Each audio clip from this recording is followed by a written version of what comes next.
My father and his new younger wife sat me down in their sterile white mansion and told me it was my family duty to sell the only thing my mother left me, our childhood home. They needed the money to build a wellness sanctuary. They said it was a family tradition. When I refused, they launched a campaign to destroy my life, trying to get me fired and declared mentally unstable. But they made one mistake. They never imagined I'd find my mother's secret journals. Revealing our family's most horrifying tradition was a lie to cover up a dark secret. You have to hear how I used their own charity gala to expose everything. If you enjoyed this video or found it helpful, go ahead and give it a like. It really helps me out. And if you haven't already, hit that subscribe button so you don't miss any future videos. Thanks a bunch. The summons came via text message. Alex, your father and I need to see you. Tomorrow, 2 p.m. Don't be late. It was from Serena, my father's wife. Not a request, but a royal command. For the past year, ever since my mother died, my life had been full of them. I was 20 years old, a sophomore in college, trying to navigate a world that felt fundamentally broken. And they were the architects of a new, colder world I didn't recognize. I drove to their house the next day, a monstrous white box of glass and steel perched on a hill overlooking Austin, Texas. It was the kind of house that wasn't built for living, but for being photographed. It smelled like nothing. Not like home. Home was the small, creaky craftsman house across town, the one filled with the scent of my mother's lemon verbena soap and old books. The house she had left to me, and only to me, in her will. It was the last piece of her I had left. I found them in what they called the winter living room, a cavern of white furniture and abstract art that felt about as welcoming as a hospital ward. My father, Richard, stood silhouetted against a giant window. At 55, he was still handsome, with a mane of silver hair and the easy predatory charm that had always been his greatest asset. Beside him, Serena, 32, was a vision of sculpted perfection. She was a former yoga instructor turned wellness guru, and she radiated a kind of serene, ruthless health. They were the golden couple of the Austin philanthropic scene. Alex, thank you for coming, Richard began, his voice smooth as polished stone. He had this way of speaking that made everything sound like a profound, inevitable truth. Serena and I have been on a remarkable journey of discovery lately. Oh, here we go. One of Richard's journeys. Serena glided over and sat opposite me, her posture perfect, her expression one of beatific calm. As you know, our life's work is about healing, about creating spaces for spiritual growth. And we've had a vision, a grand one. We're going to build the Serenity Springs Sanctuary. A world-class wellness retreat, a place to heal the soul of this city. I nodded, saying nothing. I knew my role in these conversations. I was the audience. It's a massive undertaking, of course, Richard continued, turning from the window to face me. He had a look of noble sacrifice on his face. It requires immense capital. And that, son, is where you come in. It's where your duty lies. My stomach tightened. I knew this was coming. The family needs you to make a contribution, he said, a significant one. We need you to sell your mother's house. The words hit the air and seemed to suck all the oxygen out of the room. I stared at him, unable to process the sheer, stunning audacity of it. Sell my mother's house, the last tangible piece of her on earth. No, I said. The word was small, but it felt like a stone. Richard's smile didn't falter, but his eyes went cold. Alex, you're not understanding. This isn't a request. This is a matter of family tradition. You know our family's history. In each generation, when a great work must be done, the family pools its resources. It sacrifices for the greater good. It's your turn to honor that tradition. It's what your mother would have wanted. Hearing him invoke my mother's name in this sterile, loveless house to justify erasing her memory for his new wife's vanity project. A hot, white rage filled my chest. My mother wanted me to have a home, I said, my voice shaking. She wanted me to have a future. She left me that house so I could finish college without debt, so I would have a foundation, not so you could build a luxury spa. Serena's serene mask finally cracked. A flicker of irritation crossed her face. Foundation is a state of mind, Alex, she said, her voice dripping with condescension. Attachment to physical things is a sign of an unbalanced spirit. We are offering you a chance to be part of something beautiful, something transcendent. And you're clinging to an old, drafty house out of sentimentality. It is disappointing? Disappointing. I stood up, my fists clenched. You want me to drop out of college, sell my home, and give you the money so you can build a resort for rich people? And I'm the disappointing one? My father stepped forward, his charm vanishing, replaced by the raw, domineering anger that had always lurked just beneath the surface. You were being selfish, boy, after everything I've done for you, after all the opportunities I've given you.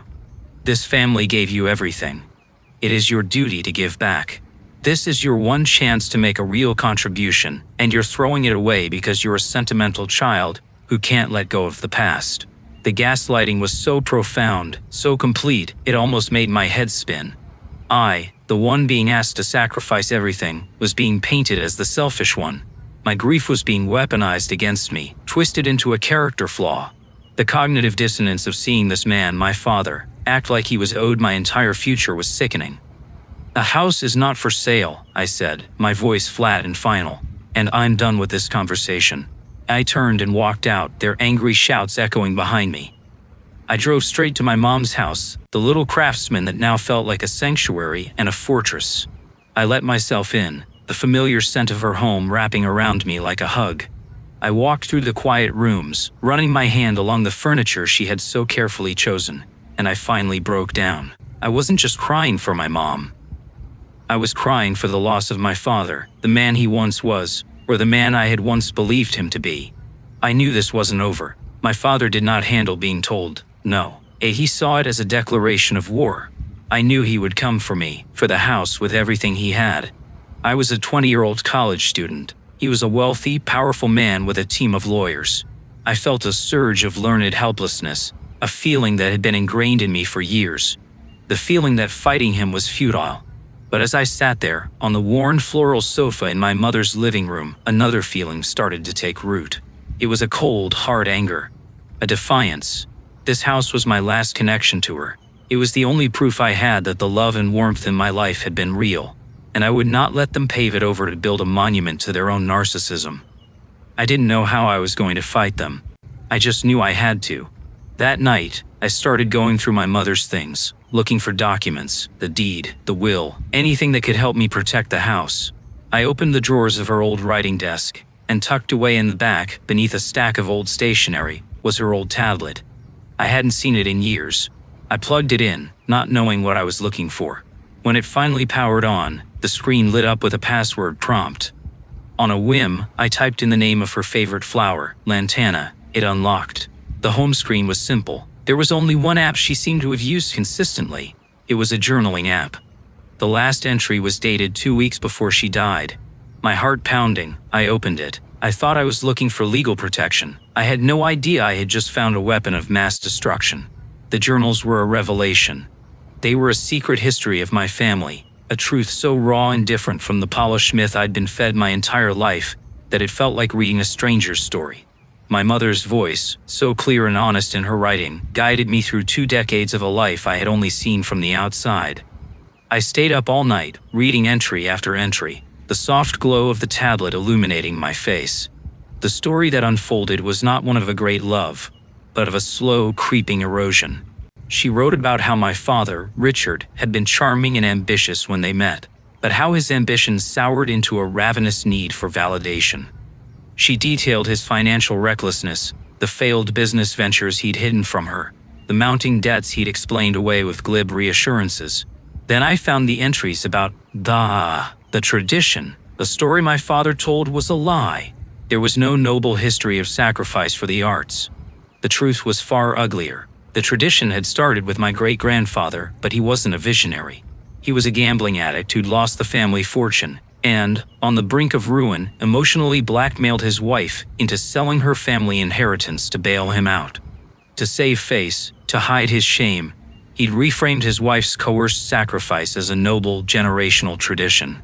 It was a lie born of weakness and narcissism, passed down like a genetic disease. My own grandfather had used the tradition to force my grandmother to sell her family's farm to cover his losses after a bad stock market bet.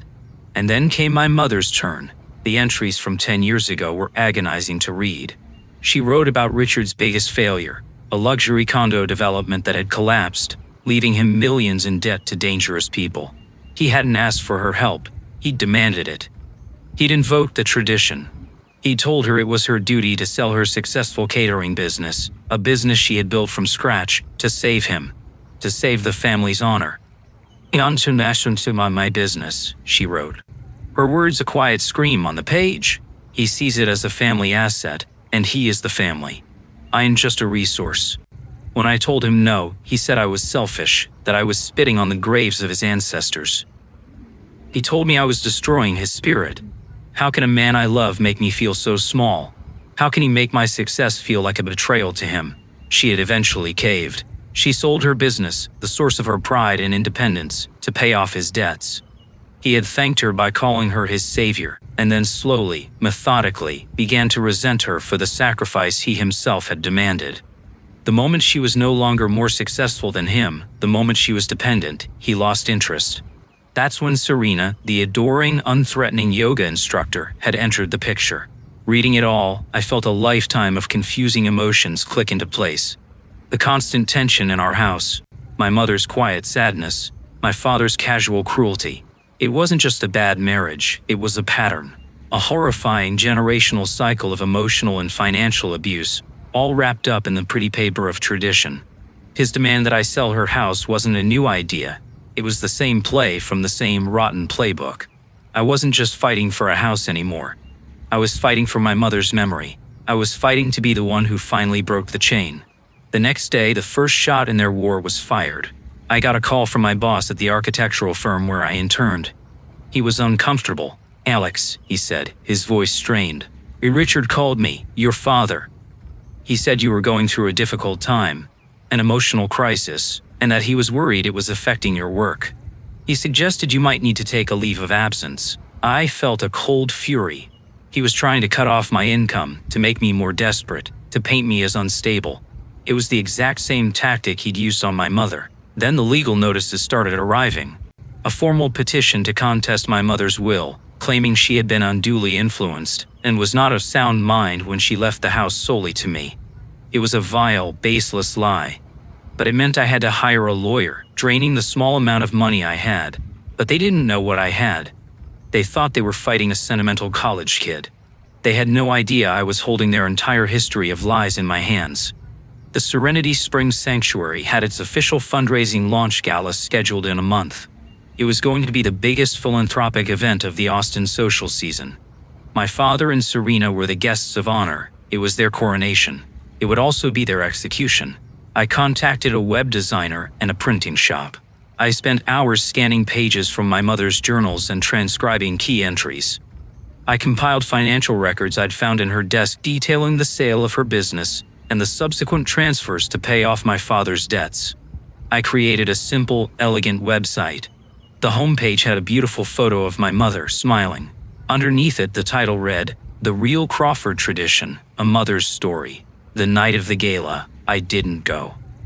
I sat in my mother's living room, the house silent around me. I had given a handful of QR codes to a few trusted friends of my mother, people who I knew had been pushed out of her life by my father. I'd asked them to attend the gala, and at precisely 9:15 p.m., to quietly leave small stacks of the cards on every table. At 9:00 p.m., I watched the live stream as my father took the stage. He looked magnificent in his tuxedo, the picture of benevolence and success. Serena stood by his side, glowing. "On tradition," he began, his voice booming across the grand ballroom. "Legacy, these are not just words. They are the pillars upon which we build our lives. They are about sacrifice for a greater good. My family has always understood this. We have always understood that to build something beautiful, you must be willing to give." At 9:15, I hit publish on the website. I watched the live stream as, one by one, people in the audience picked up the small white cards from their tables. I saw the confused looks as they scanned the QR codes with their phones. I saw their faces change. The polite smiles froze. The adoration turned to shock, then to disgust. A low murmur started, growing quickly into a loud buzz that drowned out my father's voice. He faltered, confused, trying to continue his speech over the rising tide of noise. Someone in the front row stood up and simply walked out, then another, and another. On stage, Serena had pulled out her phone. I watched her face go pale, her serene mask crumbling into a rictus of horror as she read my mother's words. Her family's truth, now laid bare for their entire world to see. She showed the phone to my father. He stared at it, his grand speech dying in his throat. He looked out at the room, not at a crowd of adoring fans, but at a jury that had just delivered its verdict. He looked small, defeated. A king standing in the ruins of a kingdom built on lies. I closed the laptop. The house was quiet.